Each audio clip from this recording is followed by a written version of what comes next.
Hello दोस्तों, मैं आपके लिए लेकर आया हूँ नई शिक्षा नीति 2020 के प्रमुख पॉइंट्स एक नज़र में। जिस तरह से एक जगह रुका हुआ पानी बदबू मारने लगता है, उसी तरह से एक पुरानी पद्धति जिसे रट्टू तोते वाली शिक्षा व्यवस्था भी कहा जा सकता है से पढ़ाई करने पर बच्चों को शिक्षा से लाभ मिलना बंद हो जाता है। यही कारण है कि भारत में समय समय पर शिक्षा नीति को बदला जाता रहा है। भारत में सबसे पहले शिक्षा नीति पूर्व प्रधानमंत्री इंदिरा गांधी ने 1968 में शुरू की थी। इसके बाद अगली नीति राजीव गांधी ने सरकार ने 1986 में दूसरी शिक्षा नीति बनाई, जिससे नरसिम्हा राव सरकार ने 1992 में कुछ बदलाव किए। इस प्रकार वर्तमान में भारत में 34 साल पुरानी शिक्षा नीति चल रही थी, जो कि बदलते परिदृश्य के साथ प्रभावहीन हो रही है। यही कारण है कि वर्ष 2019 में मानव संसाधन विकास मंत्रालय ने नई शिक्षा नीति ड्राफ्ट तैयार कर जनता से सलाह मांगी थी। भारत की नई शिक्षा नीति 2020 को प्रधानमंत्री नरेंद्र मोदी की अध्यक्षता में कैबिनेट ने 29 अगस्त को मंजूरी दी है।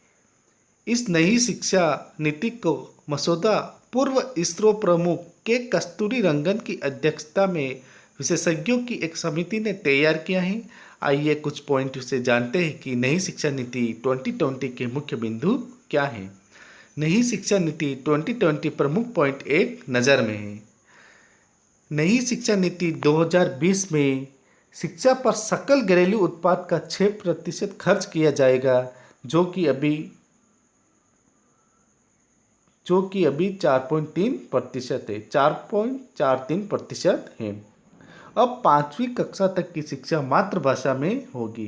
दोस्तों, सबसे इम्पोर्टेंट पॉइंट है, 5वीं तक की जो शिक्षा होगी वो अपनी मातृभाषा में ही होगी। बच्चों को मातृभाषा में ही शिक्षा दी जाएगी।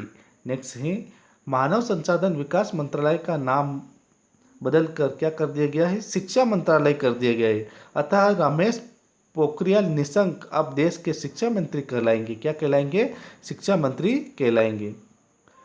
लॉ और मेडिकल एजुकेशन को छोड़कर समस्त उच्च शिक्षा के लिए एकल निकाय के रूप में भारत उच्च शिक्षा आयोग का गठन किया जाएगा। अर्थात उच्च शिक्षा के लिए एक सिंगल रेगुलेटर रहेगा। उच्च शिक्षा में 3.5 करोड़ नई सीटें जोड़ी जाएगी। छठी क्लास से वोकेशनल कोर्स शुरू किए जाएंगे। इसके लिए इच्छुक छात्रों को छठी कक्षा के बाद से ही इंटर्नशिप कराई जाएगी। म्यूजिक और आर्ट्स को पाठ्यक्रम में शामिल कर बढ़ावा दिया जाएगा। ई पाठ्यक्रम को बढ़ावा देने के लिए एक राष्ट्रीय शैक्षिक टेक्नोलॉजी फोरम निफ्ट बनाया जा रहा है, जिसके लिए वर्चुअल लैब विकसित की जा रही हैं।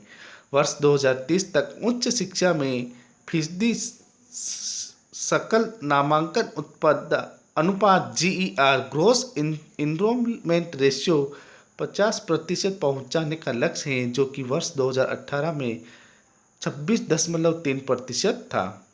नई शिक्षा नीति 2020 का सबसे महत्वपूर्ण पॉइंट है, मल्टीपल एंट्री और एग्जिट सिस्टम लागू होगा। अभी यदि कोई छात्र 3 साल का इंजीनियर पढ़ने या 6 सेमेस्टर पढ़ने के बाद किसी कारण से आगे की पढ़ाई नहीं कर पाता है, तो उसको कुछ भी हासिल नहीं होता है।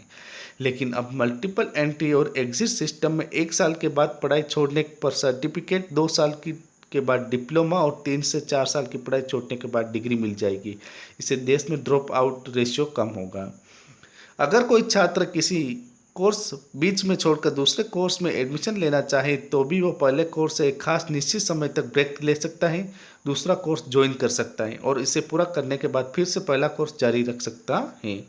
अभी सेंट्रल यूनिवर्सिटी, डीम्ड यूनिवर्सिटी और स्टैंडर्ड अलोन इंस्टीट्यूट के लिए अलग अलग नियम हैं। नई एजुकेशन पॉलिसी 2020 में सभी के लिए समान नियम होंगे।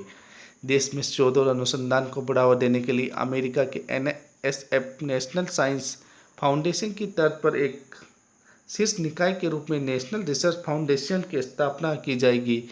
NRF की स्थापना का मुख्य उद्देश्य विश्वविद्यालयों के माध्यम से शोध की संस्कृति को बढ़ावा देना है। यह स्वतंत्र रूप से सरकार द्वारा एक बोर्ड ऑफ गवर्नर्स द्वारा हासिल होगा, जो बड़े प्रोजेक्ट में फाइनेंसिंग करेगा। तो ये भारत की नई शिक्षा नीति के बारे में कुछ महत्वपूर्ण बिंदु हैं। उम्मीद है कि इस शिक्षा नीति से देश में रोजगारपरक शिक्षा को बढ़ावा मिलेगा और रटकर पढ़ने की संस्कृति से बच्चों को छुटकारा मिलेंगे। Thank you. सो गाइज, नई शिक्षा नीति के बारे में और भी कुछ हो तो आप कमेंट्स करना। वीडियो पसंद आई तो लाइक कीजिए, शेयर कीजिए और सब्सक्राइब कीजिए।